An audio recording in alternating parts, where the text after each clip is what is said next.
Do you remember the swine flu outbreaks in 2009? The uncertainty and fear of the spontaneous pandemic? The white masks millions wore for protection? Schools closing down?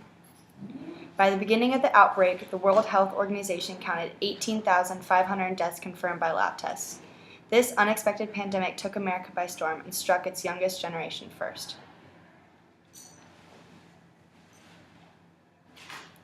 On April 15th, a 10-year-old patient was being tested for influenza in a California lab as part of a study when the CDC discovered that the virus detected was new to humans.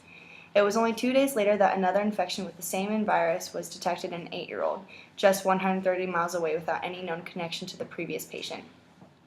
These influenza viruses were different from any other kind seen in either humans or animals.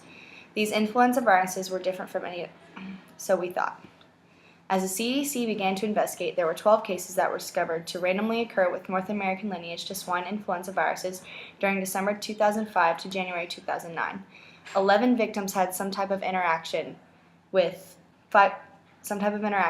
direct and 6 proximal with pigs, while one case's origin was unknown. Phylogenetic analysis indicate that only 4 of the genes of the seasonal H1N1 were derived from the BM1918 virus.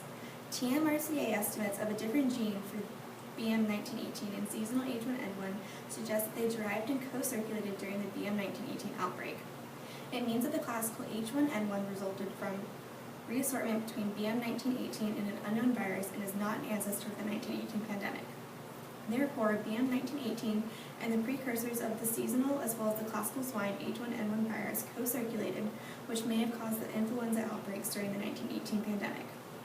Phylogenetic analysis and TMRCA dating of each of the 8 genes of the re-emergent H1N1 1977 confirmed that they were directly derived from the H1N1 virus circulating in the 1950s, 2 to 3 years before the detection of the virus, suggesting that the H1N1 1977 may have been caused by accidental laboratory reintroduction.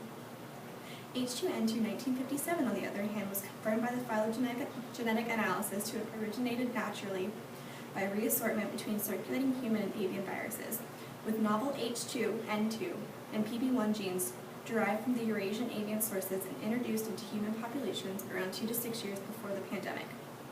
Novel H3 and PBI from the H3N2 may have circulated in humans as early as 1966, according to the TMRCA estimates, and other genes may have come from previous H2N2 viruses. Since 1968, H2N2 was reported in humans.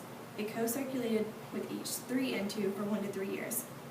This assertion is consistent with the phylogenetic analysis of the genes common to these viruses, except the NS gene. There was major concern regarding the 2 cases that occurred in April that had no possible connection to each other, leaving the remaining conclusion to be that the H1N1 virus had managed its way into the human population and was currently rampant. On April 18, 2009, the U.S. International Health Regulations Program reported the influenza cases to the World Health Organization. There is the basic idea that cells form a new subtype through combinations. Reassortment is the mixing of genetic material into a different combination. This is particularly common when 2 similar viruses infect the same cell and exchange genetic material. The viruses inject their genetic material into the host cell. Take a look at the different green and orange segments located inside the host cell. They will combine to make a new strain that has properties from both its parent lineages. This process is responsible for the H1N1 outbreak as swine, avian, and human influenza genetic sequences combined. Antigenic shift is a specific case of reassortment that addresses the mixture of surface antigens of the 2 original strains to create a new form of a virus that has different surface identification. In conclusion, the 3 pandemics of the 20th century appeared over a period of several years and were most likely developed through multiple reassortments between previously circulating human viruses and at least one of animal ancestry.